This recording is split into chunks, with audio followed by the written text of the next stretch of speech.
Welcome to the world of reinforcement learning, a fascinating area within artificial intelligence. In this introductory video, we'll embark on a journey to understand the core concepts and applications of reinforcement learning, setting the stage for more advanced topics. Get ready to explore how intelligent agents learn to make decisions through trial and error, just like humans do. So, what exactly is reinforcement learning? At its heart, it is a type of machine learning where an agent learns to make decisions by actively interacting with an environment. This interaction involves the agent taking actions and receiving feedback in the form of rewards or penalties. The agent's goal is to learn a strategy or policy that maximizes the cumulative reward it receives over time. Key aspects of reinforcement learning include learning through trial and error, balancing exploration and exploitation, a goal-oriented learning process, and operating with a delayed feedback mechanism. The agent interacts with the environment. The agent takes an action based on its current state. In response to the action, the environment transitions to a new state and provides a reward signal to the agent, indicating the consequences of its action. Let's break down the key components of a reinforcement learning system.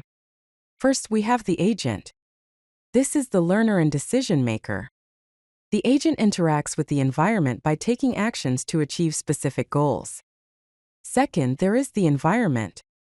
This represents the world with which the agent interacts. It includes everything outside the agent's control. Finally, there are states and actions. States represent different situations or configurations of the environment. Actions are the choices the agent can make to transition from one state to another. The reinforcement learning process unfolds in a series of steps. First, the agent observes the current state of the environment. Based on this state, the agent selects an action from the available options. The environment then transitions to a new state, reflecting the consequences of the agent's action. The agent receives a reward signal, which indicates the desirability of the new state and the effectiveness of the action taken. Finally, the agent updates its policy based on this experience, refining its decision-making process for future interactions. The code here shows the steps in the learning loop. The agent chooses an action based on the current state, takes the action and observes the outcome, and then updates its knowledge. The state is updated. A fundamental challenge in reinforcement learning is the balance between exploration and exploitation. Exploration involves trying new actions to discover potentially better rewards in unexplored areas of the environment. This helps the agent discover new possibilities, carries a higher risk but offers the potential for greater rewards, and is particularly important in dynamic environments. On the other hand, exploitation means using the information the agent already has in order to maximize its immediate rewards based on its current knowledge. This leverages learned experiences, carries a lower risk while providing consistent rewards, and is optimal in stable environments.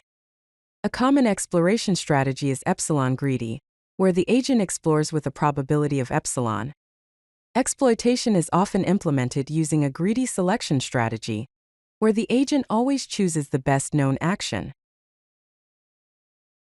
Value functions are crucial in reinforcement learning, as they help the agent estimate the long-term consequences of its actions.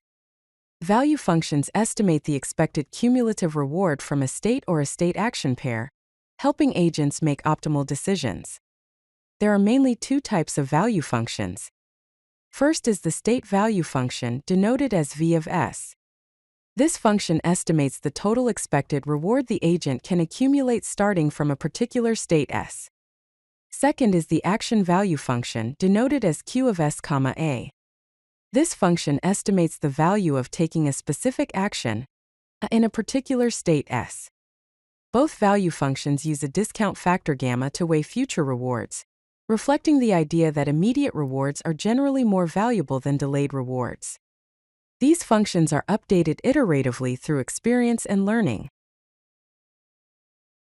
In reinforcement learning, a policy defines the agent's behavior.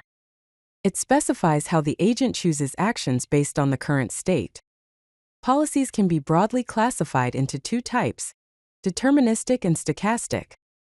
A deterministic policy maps each state to a specific action with certainty. In other words, whenever the agent is in a particular state, it always takes the same action.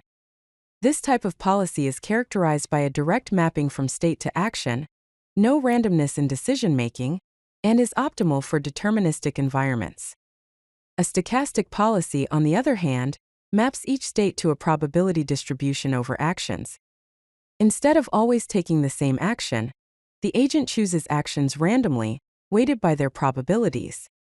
This type of policy uses a probability distribution over actions, which enables exploration naturally and is better for uncertain environments. Now, let's take a look at some popular reinforcement learning algorithms. First, we have Q-learning.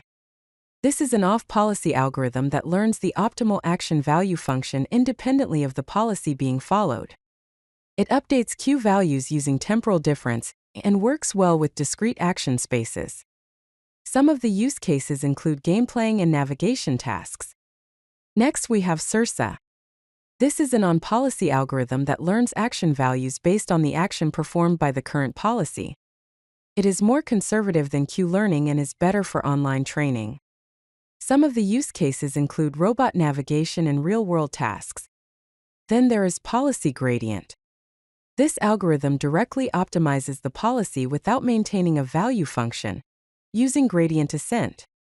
It works well with continuous actions and is natural for stochastic policies.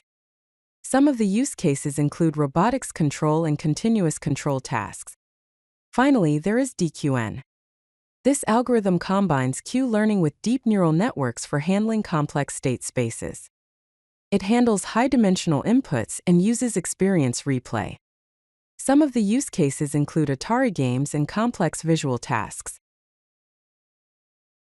Reinforcement learning has a wide range of real-world applications. In healthcare, it can be used to optimize treatment strategies and medical resource allocation.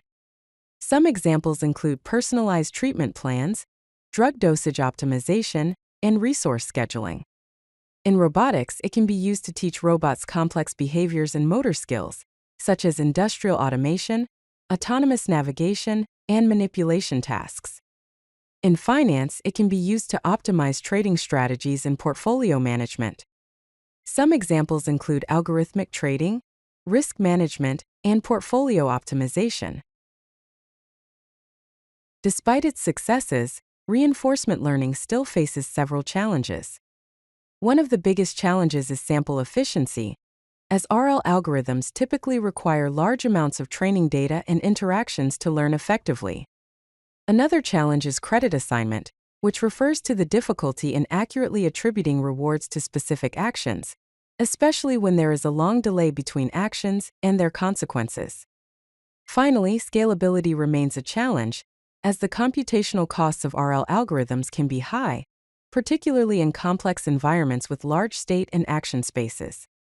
Looking ahead, future research directions in reinforcement learning include multi-agent systems, which focuses on developing better cooperation and competition frameworks, transfer learning, which seeks to improve knowledge transfer between tasks, and safe RL, which aims to ensure reliability and safety in critical applications. If you like this video, hit that like button and don't forget to subscribe. Visit codelucky.com for more such useful content.